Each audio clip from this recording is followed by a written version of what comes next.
Que la paix du Seigneur soit avec vous, Jésus-Christ ou rien. Amen. Nous proclamons la parole, Galates 6, versets 6 à 7. Que celui à qui l'on enseigne la parole fasse part de tous ses biens à celui qui l'enseigne. Ne vous y trompez pas, on ne se moque pas de Dieu. Ce qu'un homme aura semé, il les moissonnera aussi. Amen.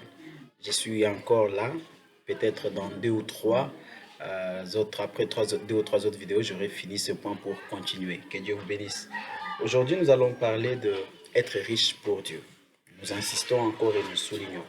Cette écriture nous dit que nous puissions faire part de tous nos biens à ceux qui nous enseignent, à celui qui nous enseigne ou à ceux qui nous enseignent. Ça veut dire soutenir la parole de Dieu, être riche pour Dieu. Être riche pour Dieu. Nous voyons des gens qui ne le sont pas. 1 Timothée chapitre 6 nous parle des gens qui ont l'amour de l'argent. Et 1 Timothée chapitre 6, versets 5 à 10, il est écrit « Le vaine discussion d'hommes corrompus d'entendement privé de la vérité et croyant que la piété est une source de gain ou d'enrichissement, vous voyez, c'est en effet une grande source de gain que la piété avec le contentement. Car nous n'avons rien apporté dans le monde, il est évident que nous n'en pouvons rien emporter. Si donc nous avons la nourriture et les vêtements, cela nous suffira.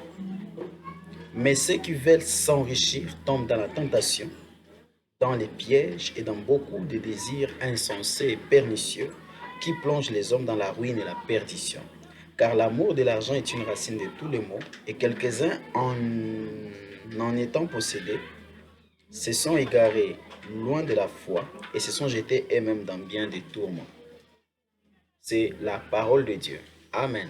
Ici, on nous parle des gens, c'est la cupidité, l'amour de l'argent. Ceux qui veulent s'enrichir, ils sont riches pour eux-mêmes. Mais nous parlons de l'argent du bon côté, de la bonne manière, être riche pour Dieu. Luc 12, versets 13 à 21, c'est une parabole. Et dans cette parabole, le Seigneur parle de quelqu'un, d'un homme riche, qui était riche pour lui-même et non pour Dieu. Dieu n'est pas contre la richesse, non, parce qu'il lui-même est riche, il veut que nous soyons enrichis. Mais il nous parle de la cupidité.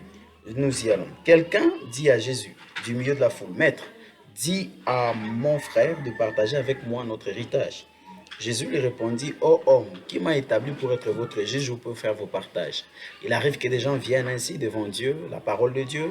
Ils veulent que la parole puisse trancher et leur donner raison. Au fait, c'est pour leurs propres intérêts.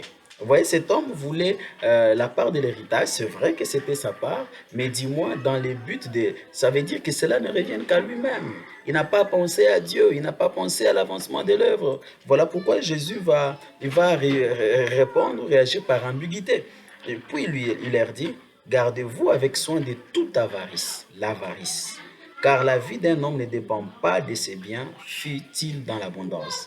C'est une grande leçon de sagesse. Amen, notre vie ne dépend pas de nos biens. Il leur dit cette parabole. Les terres d'un homme riche avaient beaucoup rapporté. Et il raisonnait en lui-même, disant, que ferai-je? Car je n'ai pas de place pour serrer ma récolte. Voici, dit-il, ce que je ferai.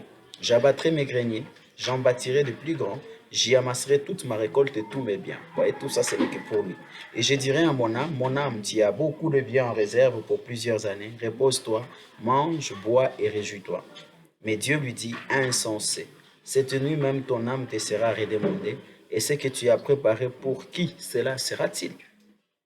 Il en est ainsi de celui qui amasse des trésors pour lui-même et qui n'est pas riche pour Dieu. Donc le Seigneur est d'accord que je puisse amasser de la richesse pour Dieu. Ça veut dire que réellement Dieu, pas une part, mais une grande part. La nouvelle alliance, Dieu veut que nous fassions des grandes libéralités. Il ne nous a donné aucune loi, il ne nous a pas donné une certaine mesure, il n'a pas dit un dixième. Non, il nous parle de celui qui donne avec joie récoltera avec joie. Celui qui sème peu récolte peu, celui qui donne, qui sème abondamment récoltera avec abondance. Voilà la parole du Seigneur. Le Seigneur donne l'exemple aussi d'une femme, finalement d'une veuve. Luc 21, elle a été riche pour Dieu. Écoutez bien ça, Luc 21, 1 à 4.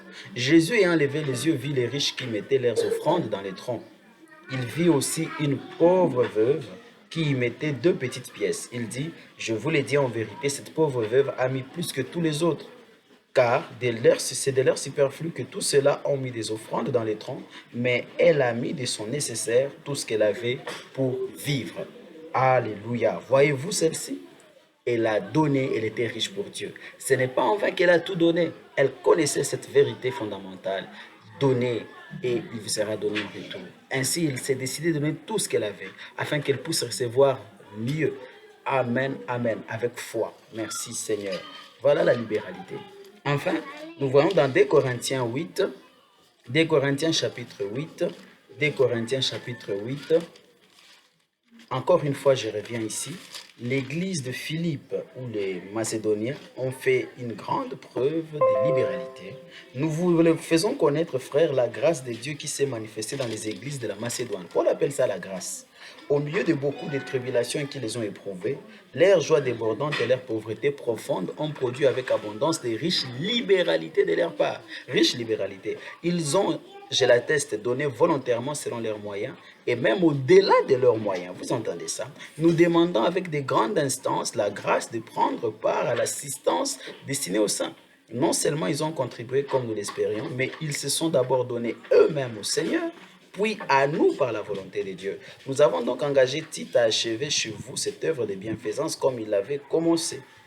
De même que vous excellez en toutes choses, en foi, en parole, en connaissance, sans zèle à tous égards et dans tout votre amour pour nous, faites en sorte d'exceller aussi dans cette œuvre de bienfaisance. Alléluia.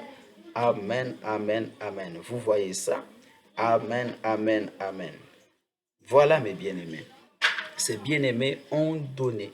Il est dit que qu'est-ce qui a produit leur joie débordante et leur pauvreté profonde ont produit avec abondance des riches libéralités. Joie débordante et pauvreté profonde. Quel contraste. Ils avaient une grande joie, quoiqu'ils étaient vraiment pauvres, Paul le dit ainsi, mais ils ont fait de grandes libéralités. Oh, bien-aimé, que Dieu t'inspire, que Dieu te bénisse. C'est la volonté de Dieu que tu sois riche pour lui.